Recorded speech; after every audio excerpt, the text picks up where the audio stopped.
afternoon, St. Lucie County 5th graders. This is Mrs. LaShawn Ashton coming to you from my dining room to your living room, and I'm so happy to be with you today.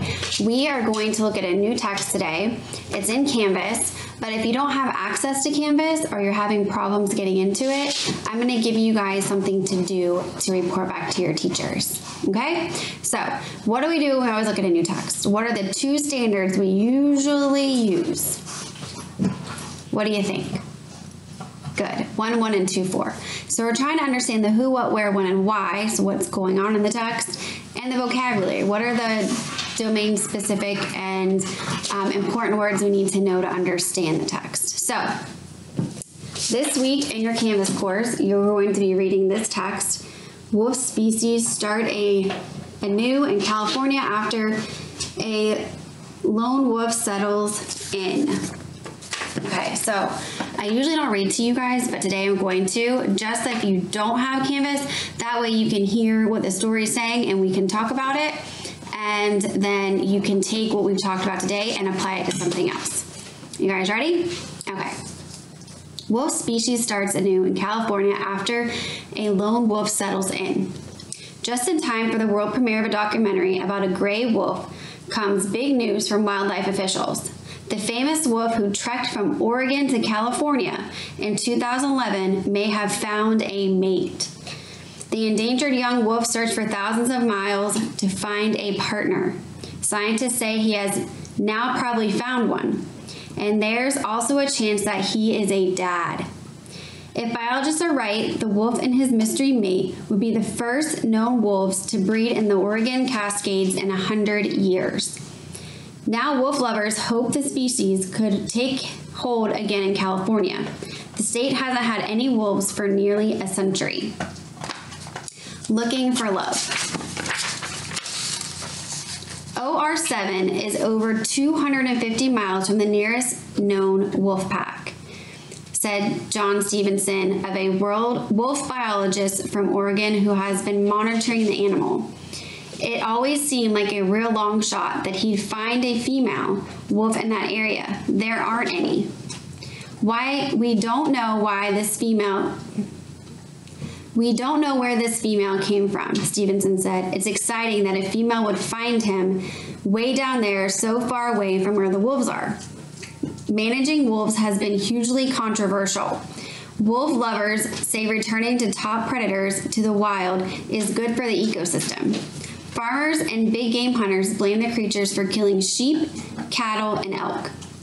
OR7 represents the mythic lone wolf. He became famous 3 years ago when he left his pack in northeastern Oregon to find territory and a mate to call his own. His travelers took him to California's country late in 2011. He was the first gray wolf documented in the state since 1924. Biologists followed the creature with a tracking collar as he traveled about 3,000 miles. Smile for the camera. OR7 tracked back and forth between Oregon and California over the next few years. But recently the wolf's behavior changed. He began to exhibit what biologists call denning, or localizing, spending his time in a relatively small area in southwestern Oregon. We were curious, Stevenson said. His collar is getting old. It's over 3 years, and 3 years is the lifespan of those collars. We'd been getting a lot of questions about whether we would recollar him. We weren't going to. He's a lone wolf. There's only so much information you can get. But with his new habits, the scientists decided to make one last effort before the collar went out to see if he had found anybody. Stevenson said, I put some cameras out. I'm glad we did. I'm still very surprised by it. It's pretty cool. The cameras were in April. This month they captured photographs of a black wolf squatting to urinate. The wolf also had a slender face and a narrow space between its ears. Said the wolf biologist Russ Morgan. That meant she was a girl, but was she a girlfriend? The two wolves had never been photographed together, which made it hard to be sure. But on May 3rd, biologists caught a break. At 6:30 a.m., OR7 was photographed walking by one of the remote cameras, An hour later, the female ran past the same spot. They're in the same area, Stevenson said. They certainly know about each other. It's very likely they've paired up. Waiting anxiously for the pups. Wolves are native to Oregon, but the last known example of the species was killed in the mid-1940s. They also used to live in California. The gray wolf was listed as federally endangered in 1973. Now with wolf packs solidly reestablished and widely ranging in the West, state wildlife officials say it's likely California will be home to a number of wolves within 10 years. California is debating how it will manage that wolf population. Gray wolves tend to mate in late January and early February. Pups are born in April. Biologists do not plan to check on the possible wolf pack until the pups are older and beginning to leave the den. If this pair does breed, in a decade there could be wolves recolonizing habitat in Northern California, said Steve Pederi, conservative director of the pro-wolf group Oregon Wild. He's certainly been there and checked it out. So, let's talk about 1-1. So anytime we're reading a text, we're trying to figure out the who, what, where, when, and why.